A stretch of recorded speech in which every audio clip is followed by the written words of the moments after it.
അറിയിക്കേണ്ടതോ? സനദോടുകൂടി അമ്പലക്കടവ് മൗലവി പറയുന്നത് കേൾക്കൂ. ഞാൻ പറയട്ടെ സഹോദരന്മാരെ, ആദരണീയനായ റസൂലുള്ളാഹിന്റെ മുടി ലോകത്തുണ്ട്. അതിന് ബറക്കത്തുണ്ട്, അതിന് പുണ്യമുണ്ട്, അതിന് മഹത്വമുണ്ട്. നമ്മുടെ ഇന്ത്യയിൽ വെല്ലൂരിലുണ്ട്, തമിഴ്നാട്ടിലൊരു മുടിയുണ്ട്, അതിന് സനത്തുണ്ട്, പരമ്പരയുണ്ട്. ആ മുടി എവിടെ നിന്ന് കിട്ടി? കശ്മീർ ഹസരത്ത് ബാൽ മസ്ജിദ് റസൂലുള്ളാഹിന്റെ മുടി സൂക്ഷിച്ചിട്ടുണ്ട്, അതിന് പരമ്പരയുണ്ട്, തങ്ങൾ വരെ എത്തിച്ചേർന്ന പരമ്പരയുണ്ട്. അബൂദാബിയിൽ ഹസ്റജി കുടുംബത്തിന്റെ കയ്യിൽ ആ മുടിയുണ്ട്.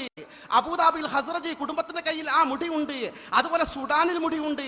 ലോകത്ത് അറിയപ്പെട്ട സ്ഥലങ്ങളിൽ ഈ 14 നൂറ്റാണ്ടുകാലം കൃത്യമായ സനത് പരമ്പര സഹിതം കൈമാറിപ്പോന്ന് സൂക്ഷിച്ചു വരുന്ന, ഭദ്രമായി സൂക്ഷിച്ചു വരുന്ന ആ മുടിയുണ്ടെന്ന് മാത്രമല്ല, റബീഉൽ അവ്വലൊക്കെ ആ മുടി പുറത്തേക്കെടുത്ത് വെള്ളത്തിൽ മുക്കി ആ വെള്ളം തബറുക്കിന് വേണ്ടി ആളുകൾ വ്യാപക വാങ്ങിക്കൊണ്ടുപോകാൻ. ഇനിയും അമ്പലക്കടവ് മൗലവി സനതുള്ള മുടികൾ എണ്ണുന്നത് കാണൂ.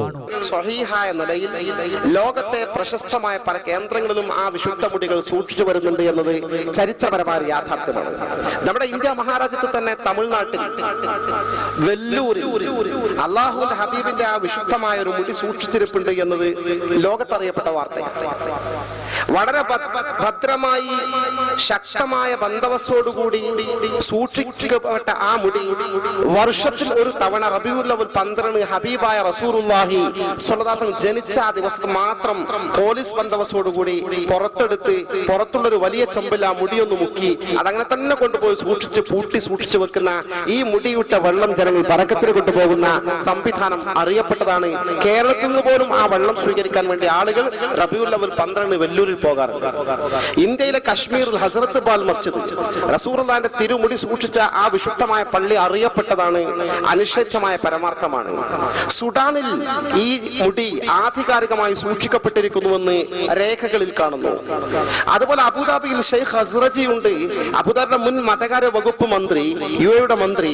അദ്ദേഹം ഹസ്റജി കുടുംബമാണ്, അൻസാരികളായ സ്വഹാബി പരമ്പരയിൽപ്പെട്ട മഹാനാണ്. അദ്ദേഹത്തിന്റെ വീട്ടിൽ അവരുടെ ഫാമിലി ഭദ്രമായ ഒരു മുടി സൂക്ഷിച്ചു വെച്ചിട്ടുണ്ട്. അത് എല്ലാ റബീഉൽ അവ്വൽ 12-നും റമദാൻ 27-ാം രാവിന്റെ അന്നും പ്രത്യേകം പുറത്തെടുക്കാറുണ്ട് എന്ന് അവിടെയുള്ള രേഖകൾ ചൂണ്ടിക്കാണിക്കുന്നു. അബുദാബിയുടെ മുൻ മതകാര്യ വകുപ്പ് മന്ത്രി, യുഎഇയുടെ മന്ത്രി. അദ്ദേഹം ഹസ്റജി കുടുംബമാണ്, അൻസാരികളായ സ്വഹാബി പരമ്പരയിൽപ്പെട്ട മഹാനാണ്. അദ്ദേഹത്തിന്റെ വീട്ടിൽ അവരുടെ ഫാമിലി ഭദ്രമായ ഒരു മുടി സൂക്ഷിച്ചു വെച്ചിട്ടുണ്ട്. അത് എല്ലാ റബീഉൽ അവ്വൽ 12-നും റമദാൻ 27-ാം രാവിന്റെ അന്നും പ്രത്യേകം പുറത്തെടുക്കാറുണ്ട് എന്ന് അവിടെയുള്ള രേഖകൾ ചൂണ്ടിക്കാണിക്കുന്നു. ഇങ്ങനെ വേൾഡിൽ അറിയപ്പെട്ട സ്ഥലങ്ങളിൽ വളരെ പാവനമായി, വളരെ ആധികാരികമായി പ്രബലമായ കുടുംബങ്ങളോ ഔദ്യോഗിക തലത്തിൽ ഗവൺമെന്റ് സംവിധാനത്തോടെയോ അത് സൂക്ഷിച്ചു വരുന്നു എന്ന യാഥാർത്ഥ്യം നമ്മൾ നിഷേധിക്കുന്നില്ല. അതിന് വല്ലാത്ത പുണ്യവും. അഹമ്മദ് ഹസ്റജി മരിച്ചു പോയിട്ടില്ല, പേരോട് മരിച്ചു പോയിട്ടില്ല, നമ്മളും മരിച്ചു പോയിട്ടില്ല. അബുദാബി നിലനിൽക്കുന്നതിന്റെ അവിടെ സമാധാന യുദ്ധമല്ല. അബുദാബിക്ക് ടിക്കറ്റും കിട്ടും. എയർ ഇന്ത്യക്കെന്തോ പൈലറ്റ് ഒരുപാട് ഫ്ലൈറ്റ്, വേറെ എയർലൈൻസിന്റെ ഫ്ലൈറ്റ് പറക്കുന്നുണ്ട്. വിസയും പെട്ടെന്ന് കിട്ടും. പേരോടിന് വിസ ഫ്രീ, ടിക്കറ്റ് ഫ്രീ. ഈ വിഷയം അന്വേഷിക്കാൻ വേണ്ടി അബുദാബി അഹമ്മദ് ഹസ്റജിയുടെ അടുത്തേക്ക് മിതമായ മധ്യസ്ഥന്മാരെ കൂട്ടിക്കൊണ്ട് പോകാൻ തയ്യാറുണ്ടെങ്കിൽ എല്ലാ ചെലവും വഹിക്കാൻ ഞങ്ങൾ തയ്യാറാണ്. റെഡി പോകുന്ന ദിവസം എനിക്ക് ഒഴിവുള്ള ദിവസം ടെലിഫോൺ ചെയ്തോ, വാങ്ങിക്കോ, ഞാൻ റെഡി. 5 പൈസ തരണ്ട.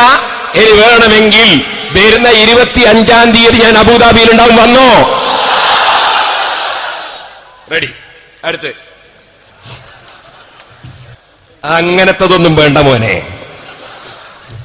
ഇനി മധ്യസ്ഥനാ വേണ്ടേ? അഹമ്മദ് ഹസ്റജിക്ക് നല്ല പരിചയമുള്ള ആളാണ് ബഹുമാനപ്പെട്ട സയ്യിദ് മുഹമ്മദ് അലി ശിഹാബ് തങ്ങൾ. അതേ ബാപ്പാന്റെ കൂടെ വന്ന് പാണക്കാട് താമസിച്ചതാണ്. കുഞ്ഞാലിക്കുട്ടി സാഹിബിന് അദ്ദേഹത്തിന് അറിയാം, പാണക്കാട് തങ്ങന്മാരറിയാ. മർക്കസിൽ വന്നിട്ട് പിറ്റേന്ന് രാവിലെ ഉസ്താദിന്റെ മകൻ ഹക്കീം അസ്ഹരിയുടെ കൂടെ ഉസ്താദിന്റെ വണ്ടിയിൽ മർക്കസിൽ നിന്ന് പാണക്കാട് പോയിട്ട് മുനവ്വർ ശിഹാബ് തങ്ങളെയും മറ്റൊക്കെ കണ്ടതാണ്. അതുകൊണ്ട് മധ്യസ്ഥനായിട്ട് ബഹുമാനപ്പെട്ട മുനവ്വർ അലി ശിഹാബ് തങ്ങളെയും കുഞ്ഞാലിക്കുട്ടിയെയും നിങ്ങൾക്ക് പറ്റുമെങ്കിലും ഞാൻ റെഡിയാണ്. എനിക്ക് അവർ രണ്ടാളും പറ്റും.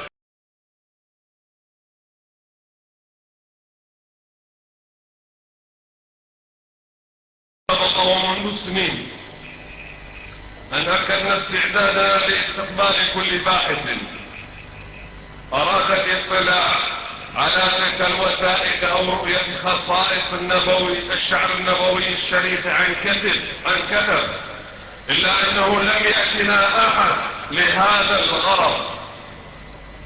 وعندما سمعت بوجود المنكرين المخالفين للآثار النبوية الشريفة ولصحة نسبة الشعرة المباركة الموجودة عند فضيلة الشيخ أبي بكر أحمد في بلد تشرف بنور الإسلام في عهد سيدنا محمد صلى الله عليه وآله وصحبه وسلم، فاستفسرت عن هويتهم وانتسابهم، ثم راسلت زعيمهم عن طريق البريد الإلكتروني، أخبرته بأن مثل هذه الأمور والخلافات